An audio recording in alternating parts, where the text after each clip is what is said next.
Hi everybody, it's Nikki here and welcome to a bookish video. So today I have Becca's Bookoplothon TBR video for you.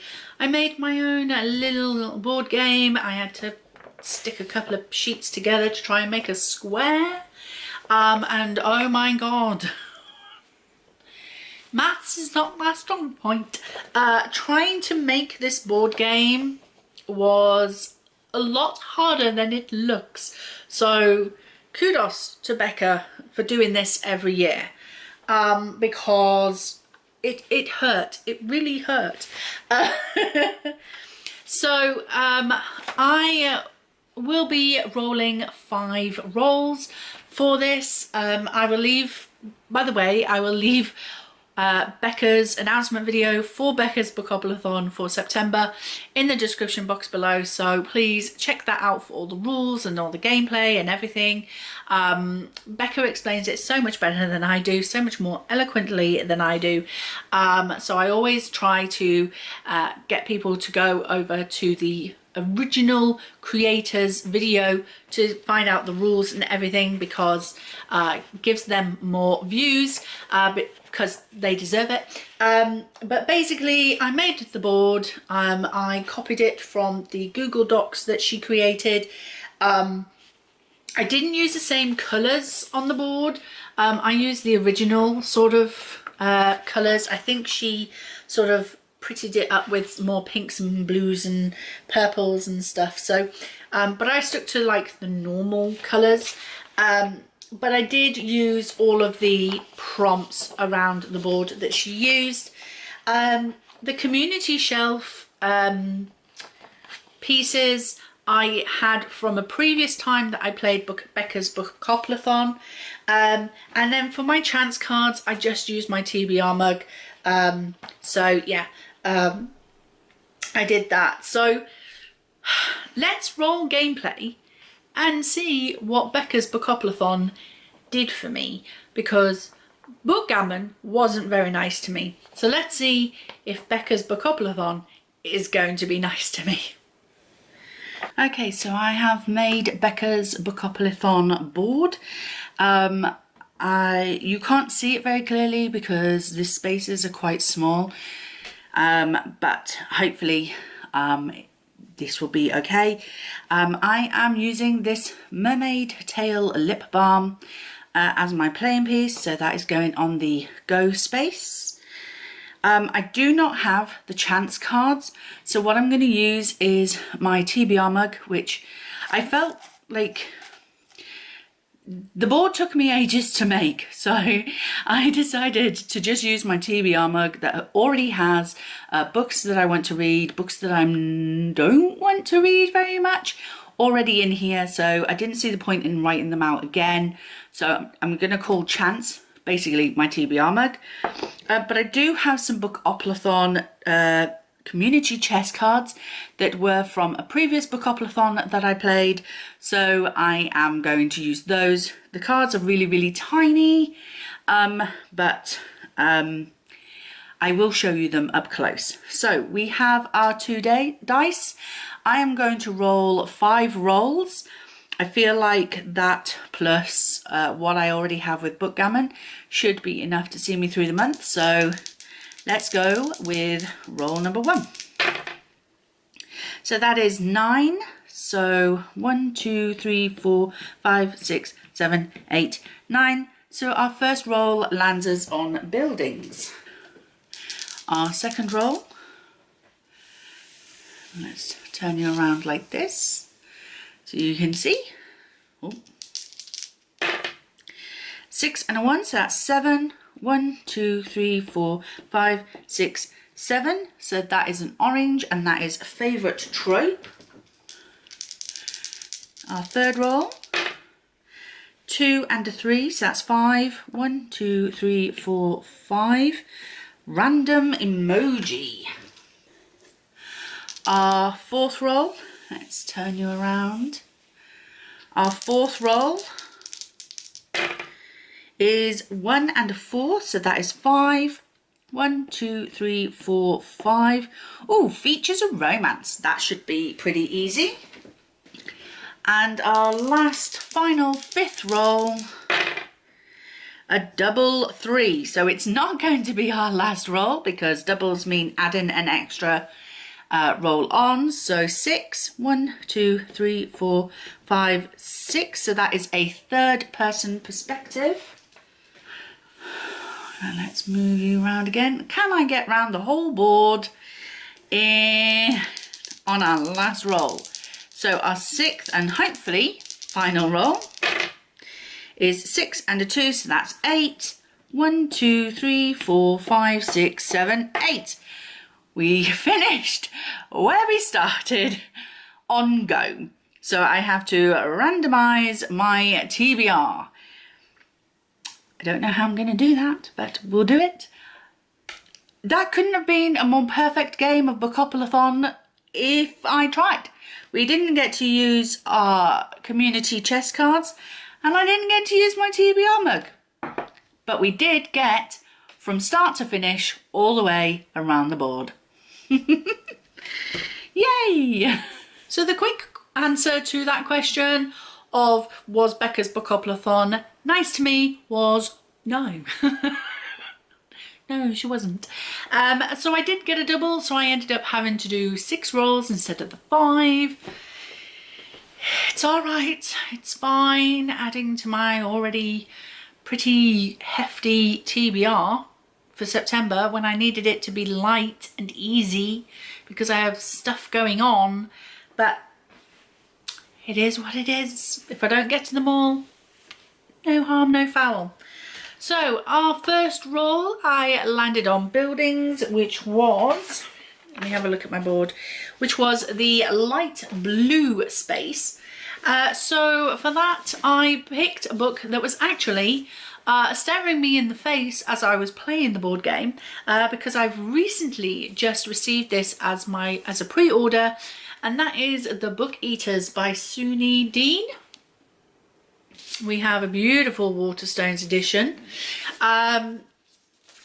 It's got a building on the front, look at it.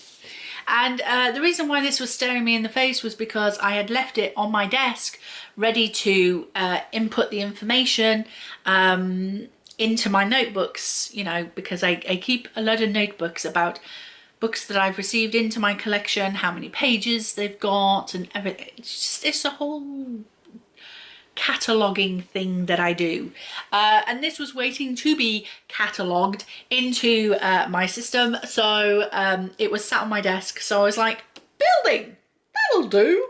And also I get to read a brand new book, because that doesn't happen very often. I'm normally very excited about my pre-orders. That's why I pre-ordered them, and then I get them and then they sit on my shelves for about 1.5 years until I can get round to reading them, but not this time round. So The Book Eaters, what is it about? It says hidden across England and Scotland live 6 old book eater families. The last of their lines, they exist on the fringes of society and subsist on a diet of stories and legends. Children are rare and their numbers have dwindled, so when Devon Fairweather's second child is born a dreaded mind eater, a perversion of her own kind who consumes not stories but the minds and souls of humans, she flees before he can be turned into a weapon for the family, or worse. So this is a story of escape, a mother's savage devotion, and a queer love that will electrify readers looking for something beguiling, thrilling, strange, and new. So I am very excited about this. Eating stories, like, what a concept. So yeah, I'm very, very excited, and this is includes bonus content exclusive to Waterstones, according to the sticker, so I am very excited to see what it is that we get. So yeah, very, very excited to be reading this one. Our second roll landed us on favourite trope, so that was one of the orange spaces, and come on, it's me. What is my favourite trope? Mermaids. Mermaids or pirates, all set on a ship. which is basically pirates. So yeah, that is definitely my favourite trope. So I thought I would add in some middle grade to try and break up all of the fantasy that I have to read already in September. So this is The Mermaid Call by Alex Cotter, and it says, a mermaid in a deep dark lake, swirling whirlpools and seaweed snares, stolen money and a missing jewel, two lost girls. When Vivian wades into a mystery from the past, she little knows that the truth could pull her under. So I'm very excited for this. It is a middle grade, so it should help to break up all that fantasy, as I say. So yeah, even though it is fantasy, but it's middle grade fantasy, so it should be easier to read. That's what I'm trying to get to. So that's that one. Our third roll was a random emoji, so that was on one of the red squares, and I will insert a clip of me doing the random emoji for you. Okay, so I have the random generator, and let's generate a face. Ooh, a smiling face with a halo. Okay, so I need to find a book that sort of makes me feel angelic, maybe, or like I'm in heaven. Good book. Okay. So we got an angelic face, smiley, happy face with a halo. So I took this to mean something that I would be in heaven reading, something that would be joyous and wonderful and make me feel totally amazing to be able to read and to finish and to complete. So I'm going to be reading For the Throne by Hannah Witten. This is the second book in the For the Wolf duology. I did read For the Wolf last year. It was my star book for the month, and I thoroughly enjoyed it. It was such a good book. So I immediately pre-ordered For the Throne, and it recently came out, so I was able to grab it. And I'm going to be so excited to get back into this magical world that was in For the Wolf, with a dark forest and myths and legends that were or were not true, and just a whole thing about it. And yeah, I absolutely loved book one, so I'm very excited to get to book two. Plus, as well, it will feel heavenly to know that I have completed a duology this year. So yeah, I'm happy to do that, because the number of duologies that I have not done, that I've not completed, is atrocious. Like, it is a thing that I do. I can read trilogies and I could read 6-book series, but duologies I find difficult to finish. I don't know why, but I'm going to attempt to finish it in the month of September with For the Throne by Hannah Witten. Our fourth roll features a romance, and that was on a yellow square. And I was going to read a contemporary romance to try and break it up, but I was looking through my contemporary romances and I was like, do I? Oh, I couldn't think of anything. And then I spied this. This is another pre-order I had. These Twisted Bonds by Lexi Ryan. This is the second book to these Hollow Vows, I think it's called. These Hollow Vows. Yeah. Which I received through Fairy Loot, and I read that earlier this year, I want to say, and thoroughly enjoyed, like really enjoyed. And it features a romance. It actually features a love triangle, and I know who I want to win the love triangle, but I'm not going to say. So yeah, I know it's another fantasy, and I have a lot of fantasy on my TBR for September, but I just really want to read this. And look, if I'm going to have a lot of books on my September TBR, even though I wanted an easy month, I at least want books that I really want to read. And I'm cautious about reading contemporary romance because I've had a few hits recently, but I've also had a few misses and I'm just worried. So let me read my fantasy. I absolutely love it. So yeah, so I'm going to be reading these Twisted Bonds for the Features of Romance prompt. Our fifth roll, which should have been our last roll, but it wasn't, was a third person perspective. So I believe that was a dark green space. So I'm going to go for something easy. We have Down Among the Sticks and Bones by Shauna Maguire. It is a novella, and this is the second book to Every Heart a Doorway, which I did read earlier this year. These are rereads for me because I originally read up to I read the first 4 books, I believe, via audiobook on Scribd, I think, a few years ago, but I never continued with the series. And then recently I discovered that book 7 in the series features mermaids. So my interest in this series peaked again. So this time I have been buying the physical copies to read so that I can take it in much better. So yeah, we have Down Among the Sticks and Bones. It is a short one, so this should make the TBR a little bit easier. Not a lot, but a little bit easier. So we have this one. And last but not least, our 6th roll that was added because we rolled a double. I landed on Go. We got all the way around the board from start to finish. What a way to play. I mean, if you're gonna play the game, what a way to go. Like, that was awesome.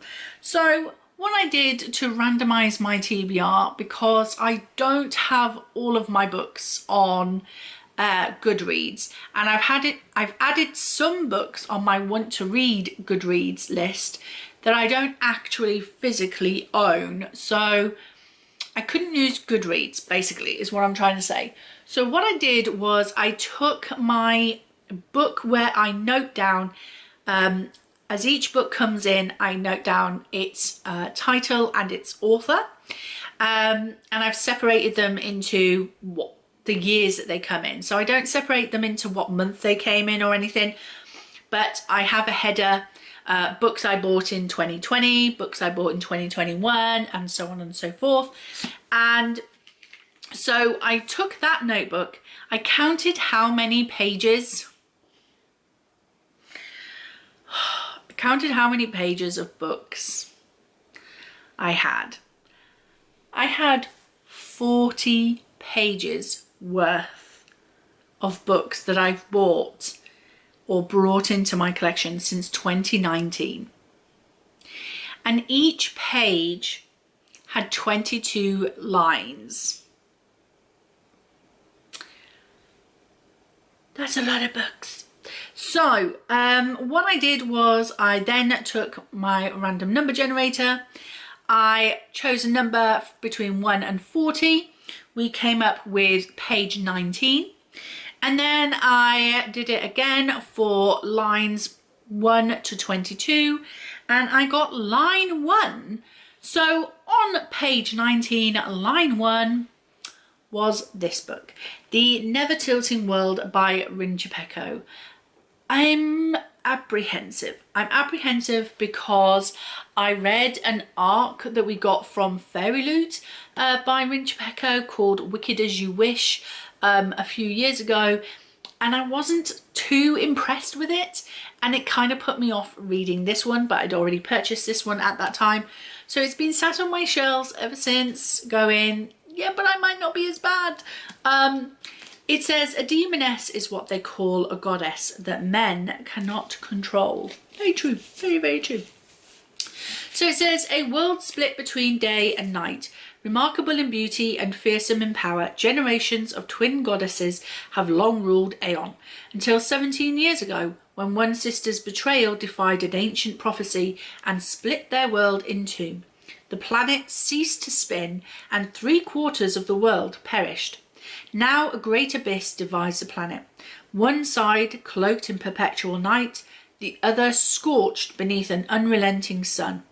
While one sister rules Aranth, a frozen city surrounded by a storm-racked sea, her twin inhabits the sand-locked Golden City. Each goddess has raised a daughter, and each goddess keeps her own secrets about the past. But when spectral forces summon those daughters to the site of the breaking, the two young goddesses, along with a powerful healer from Aranth and a mouthy desert scavenger, set out on separate journeys across treacherous wastelands, desperate to heal their broken world, no matter the sacrifice it demands. So yes, very excited for this one. It does sound really good.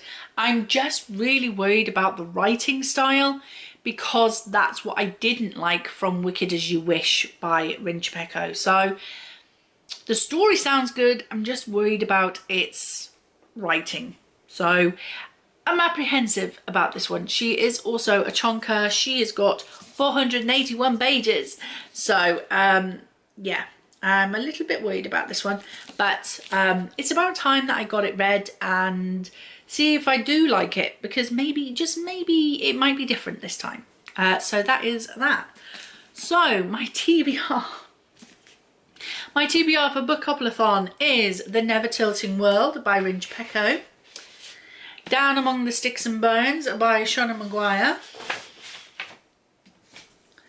These Twisted Bonds by Lexi Ryan. For the Throne by Hannah Witten. The Mermaid Call by Alex Cotter. And The Book Eaters by Suni Dean. That is my Bookoplothon TBR. Lots of fantasy there, some easier than others, but yeah, not mad about it, to be honest. So that is it. That is my Bookoplothon TBR. I'm going to put them down before I break a wrist. That is my video. I hope you enjoyed it. If you did, please like, comment and subscribe, and I will see you in the next video. Bye!